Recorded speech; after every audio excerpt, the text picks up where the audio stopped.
warahmatullahi wabarakatuh. Walaupun kita di rumah, kita tetap semangat anak-anak. Ya, untuk tema kali ini adalah tentang menerapkan prosedur pengadaan pegawai.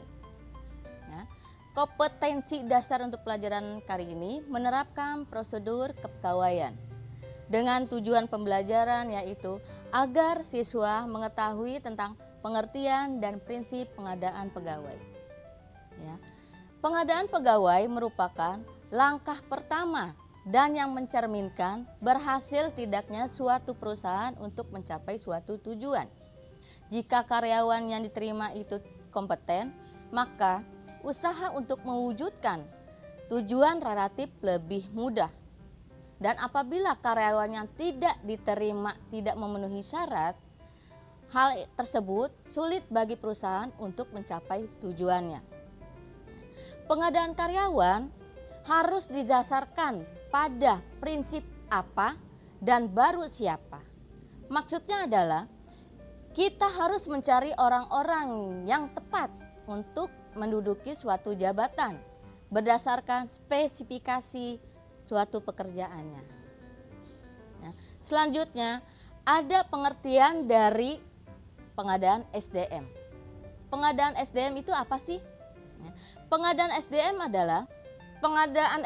adalah proses pengumpulan calon pemegang jabatan yang sesuai dengan rencana SDM, rencana ekspansi, dan tingkat keluar masuknya suatu karyawan. Pengadaan SDM adalah proses pengumpulan calon pemegang jabatan yang sesuai dengan rencana SDM untuk menduduki suatu jabatan atau pekerjaan tertentu. Nah, sekarang kita beralih ke perencanaan pegawai atau tenaga kerja. Apa sih yang dimaksud dengan perencanaan atau tenaga kerja? Nah, adalah jumlah karyawan yang dibutuhkan atau diperlukan di dalam suatu perusahaan atau organisasi. Jumlahnya tidak tergantung pada ukuran suatu perusahaan, tetapi juga tergantung pada kompleksitas dari struktur organisasinya, rencana ekspansi, dan tingkat keluar masuknya karyawan. Prinsip pengadaan pegawai ada berbagai macam ahli. Ya, saya akan menerangkan satu ahli aja ya anak-anak.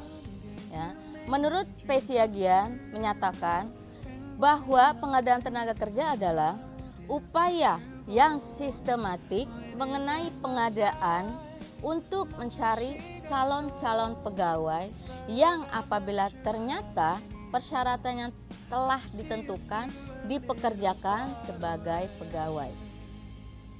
Ya. Yang kedua tentang perencanaan pegawai atau tenaga kerja. Ya. Ada langkah-langkah dalam perencanaan pegawai. Yang pertama, menetapkan perencanaan kebijakan kepegawaian sehingga menghasilkan penggolongan pekerjaan, analisa, gambaran pekerjaan, dan rincian pekerjaan. Yang kedua, membuat pengumuman lowongan pekerjaan, analisis pekerjaan, gambaran pekerjaan, dan perincian pekerjaan. Yang ketiga, penerimaan surat lamaran pekerjaan dari calon tenaga kerja. Dan yang keempat, mengadakan seleksi atau penyaringan administrasi dari surat lamaran yang masuk. Sekarang kita beralih ke manfaat perencanaan tenaga kerja, yaitu poin ketiga dari prinsip pengadaan pegawai. Ya, dalam prinsip pengadaan pegawai ada 5 prinsip. Yang pertama adalah tentang pengertian pengadaan pegawai. Yang kedua, perencanaan pegawai atau tenaga kerja. Yang ketiga, manfaat perencanaan tenaga kerja. Yang keempat, hubungan perencanaan dengan penarikan pegawai. Yang kelima adalah tahapan pengadaan pegawai atau karyawan. Prinsip yang ketiga adalah manfaat perencanaan tenaga kerja. Perencanaan pegawai atau tenaga kerja dapat dikategorikan sebagai kegiatan yang mutlak dilaksanakan oleh manajemen perusahaan. Hal ini mengingat sumber daya manusia yang dimiliki oleh suatu perusahaan selalu terbatas, sedangkan tujuan yang hendak dicapai pada tiap divisi, baik dikatakan tidak terbatas. Situasi kebiasaan inilah yang menuntut perlunya perencanaan dan pendayagunaan pegawai sedemikian rupa agar diperoleh manfaat yang semaksimal mungkin. Dan yang keempat adalah hubungan perencanaan penarikan pegawai. Apa sih penarikan itu? Penarikan pegawai adalah serangkaian aktivitas mencari dan memikat pelamar kerja dengan motivasi, kemampuan, keahlian, dan pengetahuan yang diperlukan untuk menutupi kekurangan yang diidentifikasi dalam perencanaan kepegawaian. Maksud dari penarikan itu apa sih? Yang pertama, menentukan kebutuhan penarikan tenaga kerja. Yang kedua, meningkatkan jumlah pelamar kerja secara efisien. Yang ketiga, membantu meningkatkan rating proses seleksi dengan mengurangi jumlah pelamar kerja.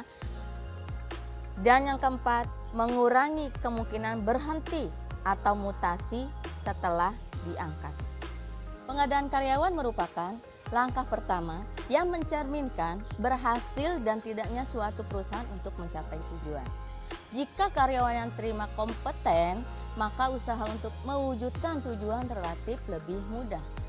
Sebaliknya, apabila karyawan yang diperoleh kurang memenuhi syarat, maka sulit bagi suatu perusahaan untuk mencapai tujuannya.